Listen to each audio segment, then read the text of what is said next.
Je vous en prie encore une fois, les juges, retenez-vous de protester. Il demanda, dis-je, s'il y avait au monde un homme plus sage que moi. Or la pitié lui répondit qu'il n'y en avait aucun.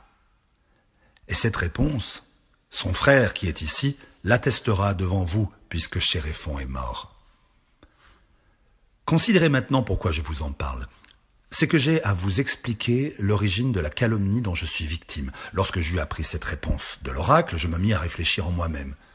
Que veut dire le Dieu et quel sens recèlent ces paroles? Car moi, j'ai conscience de n'être sage ni peu ni prou. Que veut-il donc dire quand il affirme que je suis le plus sage? Car il ne ment certainement pas, puisque ça ne lui est pas permis. Pendant longtemps, je me demandais quelle était son idée. Enfin, j'ai fini, bien que difficilement, à y voir clair de la façon suivante.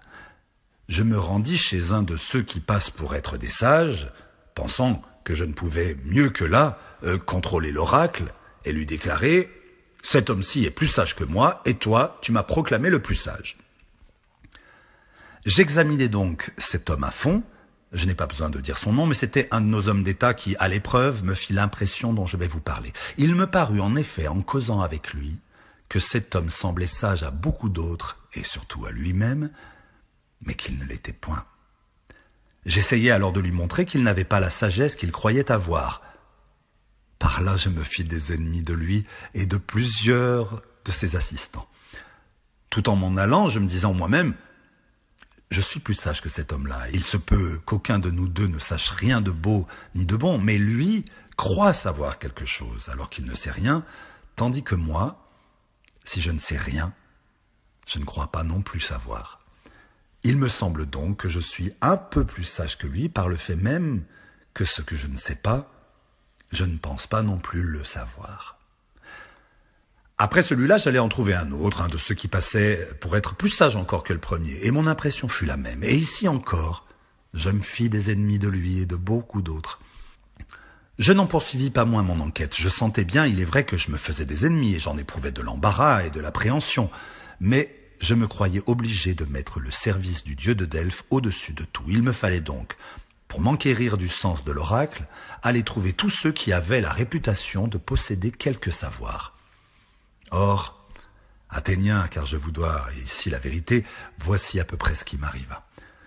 Ceux qui étaient le plus réputés pour leur sagesse me parurent être, sauf quelques exceptions, ceux qui en manquaient le plus, tandis que d'autres, qui passaient pour inférieurs, me semblèrent être des hommes plus sensés. Il faut bien que je vous raconte mes démarches comme autant de travaux que j'accomplissais pour m'assurer que l'oracle était irréfutable. Après les hommes d'État, j'allais trouver les poètes, auteurs de tragédies et autres, comptant bien que cette fois-ci, j'allais prendre sur le fait l'infériorité de ma sagesse par rapport à la leur.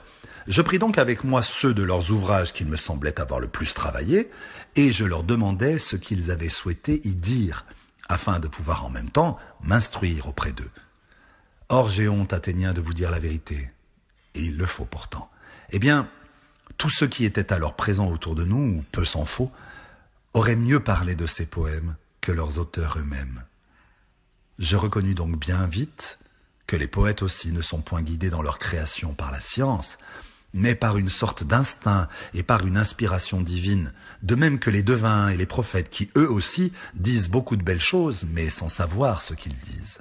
Les poètes me parurent être à peu près dans le même cas, et je m'aperçus en même temps qu'à cause de leur talent poétique, ils se croyaient sur tout le reste les plus sages des hommes, ce qu'ils n'étaient pas du tout. Je les quittai donc, pensant que j'avais sur eux le même genre de supériorité que sur les hommes d'État. À la fin, je me rendis chez les artisans, car si moi j'avais conscience que je ne savais à peu près rien, j'étais sûr de trouver en eux du moins des gens qui savent beaucoup de belles choses. En cela, je ne fus pas déçu. Ils savaient en effet des choses que je ne savais pas, et en cela, ils étaient plus savants que moi. Seulement, Athéniens, ces bons artisans me parurent avoir le même défaut que les poètes. Parce qu'ils faisaient bien leur métier, chacun d'eux se croyait connaisseur, même dans les choses les plus importantes. Et cette illusion éclipsait leur savoir professionnel, si bien que, pour justifier l'oracle, je me demandais si je ne préférais pas être tel que j'étais, sans partager ni leur science, ni leur ignorance, plutôt que d'avoir l'une et l'autre comme eux. Aussi, je finis par répondre à moi-même et à l'oracle qu'il valait mieux en effet être tel que je suis.